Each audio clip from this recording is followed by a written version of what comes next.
अस्सलाम वालेकुम, यासीन आपके साथ हाजिर है इस प्लेटफॉर्म पे जिसका नाम yasinanalysis.com है। यूट्यूब चैनल का ये हिस्सा है, यानी एन आई ऑन मार्केट। आज 7 जुलाई है। आज बड़ा इंपॉर्टेंट डे है तारीख के आईने में। अगर हम देखें तो 7 जुलाई 7 डे भी इसको कंसिडर किया जाता है। और आज से 16 साल पहले लंदन में जो लोकल ट्रेन जिसको ट्यूब भी कहा जाता है, उसमें एक बड़ा खतरनाक बम ब्लास्ट हुआ था आज से 16 साल पहले। यानी उसी 16 साल से अगर आप पहले 4-5 साल पहले जाइए तो 9/11 का वाक़या हुआ था 20 साल पहले। और पूरी दुनिया में ख़ास तौर पे मुसलमानों की तारीख जो है वो तब्दील होकर रह गई। बहुत ज़्यादा टेंशन दी गई, बहुत ज़्यादा हालात ख़राब किए गए, मुसलमानों को एक गलत नाम से मंसूब कर दिया गया। और इसी में जो है आगे चल के अल-कायदा और ओसामा बिन लादेन के हवाले से जो स्टोरीज डेवलप हुई वो आपके सामने है। बहरहाल आज तारीख के आईने में बड़ा इंपॉर्टेंट डे है।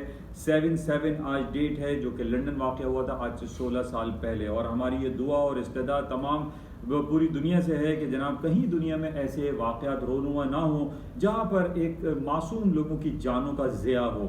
बहरहाल आज तारीख का ये बड़ा दिन है। अच्छा, आज जो हम इम्पोर्टेंट जो बातें करने वाले हैं वो ख़ास तौर पे सबसे बड़ा इवेंट जो आज है रात को 11 बजे पाकिस्तानी वक्त के मुताबिक, वो है अमेरिका के फेडरल रिजर्व बैंक की जो मीटिंग होती है 45 डेज़ पे, उसकी जो मिनट्स ऑफ द मीटिंग होती है, उन तमाम मीटिंग में क्या इम्पोर्टेंट इवेंट्स हुए, क्या मामला तय की पाए गए, उन तमाम की डिटेल रिपोर्ट आती है जिसको हम FOMC मीटिंग मिनट्स कहते हैं।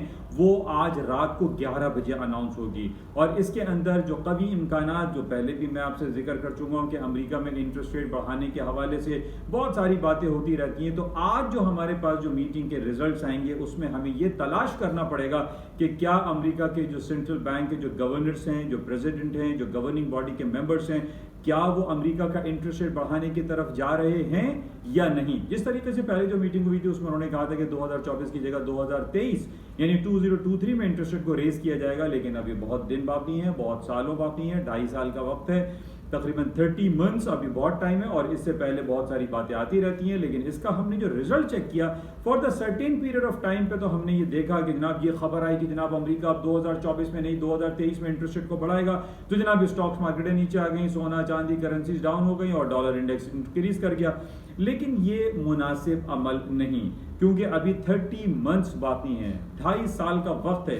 हम कैसे मैनेज कर सकते हैं, हम कैसे ये तसव्वुर कर सकते हैं कि अमेरिका 2023 में ही इंटरेस्ट रेट बढ़ाएगा। क्या ये मुमकिन नहीं कि वो 2022 में बढ़ा दे या इसी साल के आखिर में बढ़ा दे। तो सारी चीज़ें मुमकिन है, क्योंकि पहले भी हमने देखा था जब अमेरिका के फेडरल रिजर्व बैंक के चेयरमैन होते थे मिस्टर एलन ग्रीनस्पैन, वो अक्सर हमने देखा था कि वो सरप्राइज रेट राइज कर दिया करते थे। तो इस बेसिस पे राइज करते थे या डिक्लाइन करते थे। तो बहरहाल आज भी कुछ भी हो सकता है, आइंदा चंद महीनों में भी कुछ हो सकता है। अमेरिका अपने इंटरेस्ट रेट की मीटिंग का अनाउंसमेंट जरूरी नहीं कि वो FOMC मीटिंग में ही अनाउंस करे, वो एक सरप्राइज रेट राइज कर सकता है। तो कोई बात नहीं, क्योंकि हमारे सामने जो इन्फ्लेशन के हवाले से जो रिपोर्ट आ रही है कि जनाब अमेरिका में इफरात ज़र या इन्फ्लेशन रेट बहुत ज्यादा बढ़ता चला जा रहा है, बिकॉज ऑफ के उन्होंने millions billions and trillions of dollar के इकोनॉमिक स्टिमुलस पैकेजेस अनाउंस किए हैं। और इन्होंने पिछले दिनों तारीख का सबसे बड़ा अमेरिका का फेडरल बजट $6 ट्रिलियन का इन्होंने पेश किया, जिसकी वजह से वहां पे इफरात ज़र इन्फ्लेशन रेट बहुत ज्यादा बढ़ चुका है। और हमें मालूम है कि इन्फ्लेशन रेट को कर्टेल करने के लिए या कंट्रोल करने के लिए इंटरेस्ट रेट का बढ़ाना जरूरी होता है। तो बहरहाल आज की मीटिंग बड़ी इंपॉर्टेंट होगी, आज का अनाउंसमेंट बहुत इंपॉर्टेंट होगा। आज रात को 11 बजे आप सब चौकन्ने रहिएगा कि क्या कुछ होता है, क्योंकि मार्केटों में तब्दीली उतार चढ़ाव मुमकिन है। सोने चांदी में भी आप इस वक्त देख रहे हैं दोपहर के 2-3 बजने वाले हैं, लेकिन पाकिस्तानी वक्त के मुताबिक आज सोने की कीमतें ऊपर की तरफ हैं। डॉलर्स में 1807 के हाईएस्ट लेवल पर मार्केट खड़ी हुई है।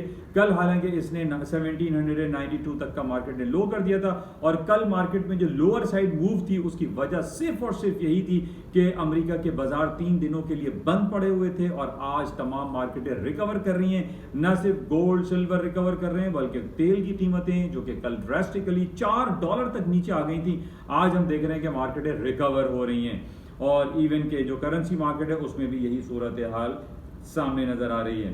तो बहरहाल आज हमारे पास इंपॉर्टेंट यही कहानी रहेगी कि जनाब FOMC की मीटिंग मिनट्स हैं। इसके अलावा ऑयल के हवाले से आप जो मूवमेंट देख रहे हैं, जो अपोजिट मूव आ रही है, वो सऊदी अरेबिया और मुत्तहदा अरब इमारात के दरमियान कुछ चपकलिश शुरू हो गई है, कुछ इंतशार आपस में पैदा हुआ है और प्रोडक्शन को बढ़ाने के हवाले से कोई पेशरफ्त सामने नहीं आई। तो इस वजह से हमने देखा कि तेल की जो उतार चढ़ाव है वो बहुत ज़्यादा है। सऊदी अरब और मुत्तहदा अरब इमारात एक पेज पर दिखाई नहीं देते।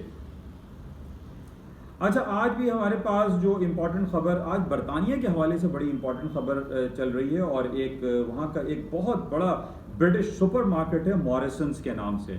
उस मॉरिसन, जो कि इसकी बहुत ज़्यादा चेन पूरे बरतानिया में फैली हुई है, इसको Amazon.com, जेफरी बेजोस की कंपनी, उसको ख़रीदने में इंटरेस्टेड है और हम ये देख रहे हैं कि इसकी काफ़ी बातें चल रही हैं कि मॉरिसन्स जो कि बहुत बड़ा ब्रिटिश सुपरमार्केट है उसको Amazon ख़रीद ले। तो बहरहाल इसको आइंदा हम देखेंगे कि इसके बेसिस पे क्या कुछ होता है। अच्छा, इसके साथ ही जो हमारे पास बहुत दिनों से खबरें चल रही है कि जनाब बिटकॉइन, क्रिप्टो करेंसी, ईथरम, मोनेरा, डॉजीकॉइन, इसके हवाले से एक क्रैकडाउन शुरू हो चुका है।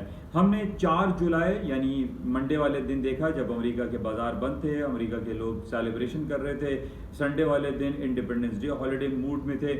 1000 कंपनी पूरी दुनिया की वो हैक कर ली गई, उनके सॉफ्टवेयर को हैक कर लिया गया और उन्होंने जब बिलियंस ऑफ डॉलर की पेमेंट की या मिलियंस ऑफ डॉलर की पेमेंट की तो उनको अनहैक कर दिया गया।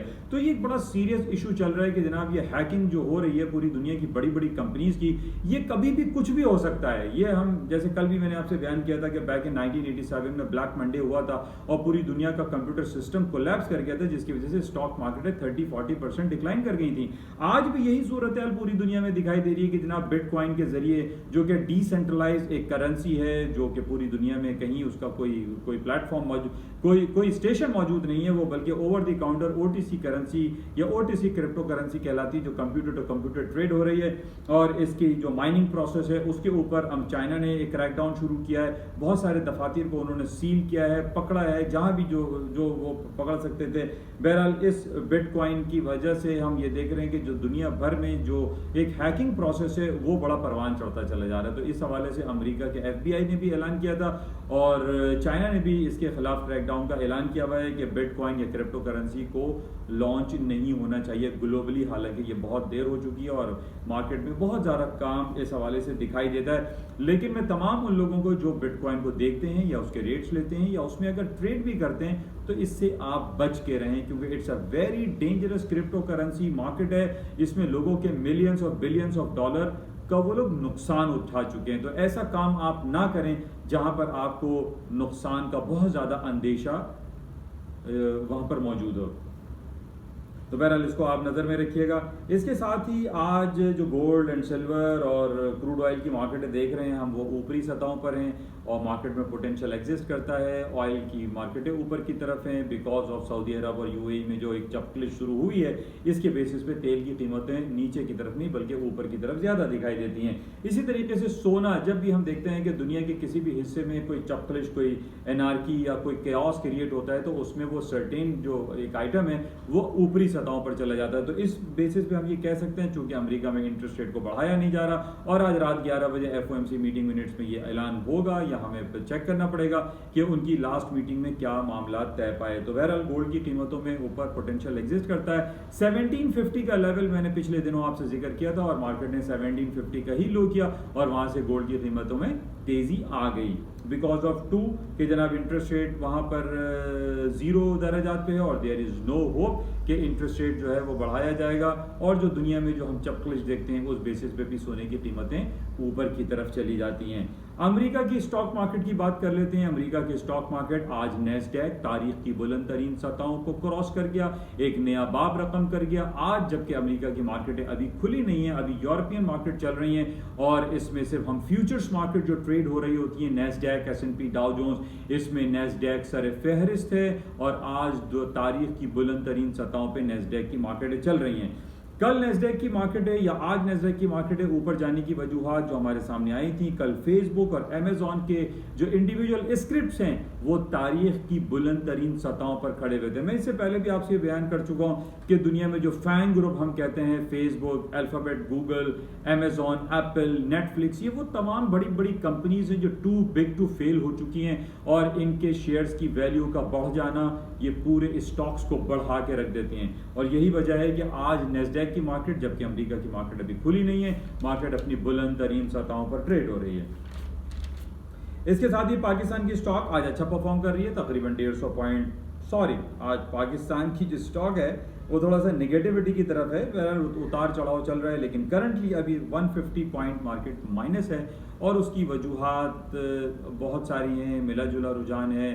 ख़ास तौर पे जो अफ़गानिस्तान और पाकिस्तान के मामलात चल रहे हैं, अफ़गानिस्तान से जो फ़ौजों का इनखिला हो रहा है नेटो और अमेरिका की फ़ौजों का, उसका नेगेटिव इम्पैक्ट थोड़ा बहुत पाकिस्तान की इकॉनमी पर भी पड़ रहा है, क्योंकि जब तक हमारे पड़ोस में यानी अफगानिस्तान में एक मजबूत हुकूमत कायम नहीं हो जाती उस वक्त तक कुछ न कुछ डिस्टर्बेंस हमारी इकॉनमी में भी रहेगी। तो बहरहाल इसको हम बगौर इसका जायज़ा लेते रहेंगे कि क्या मज़ीद और सिलसिले हैं। ये तमाम वो बातें थी जो आपके साथ शेयर की गई, इन बेसिस पे आप अपने पोर्टफोलियो को बेहतर तौर पर मैनेज कर सकते हैं। आपसे गुजारिश यही है कि इस यूट्यूब चैनल को और यासीन एनालिसिस के प्लेटफॉर्म को आप इसको फैलाइए, अपने दोस्त और अहबाब में इसको स्प्रेड कीजिए ताकि ज़्यादा से ज़्यादा लोग इसको सुनें, समझें और अपने पोर्टफोलियो को बेहतर तौर पर मैनेज कर सकें। इंशाल्लाह राब्ते में रहेंगे। इजाज़त दीजिए। खुदा हाफ़िज़।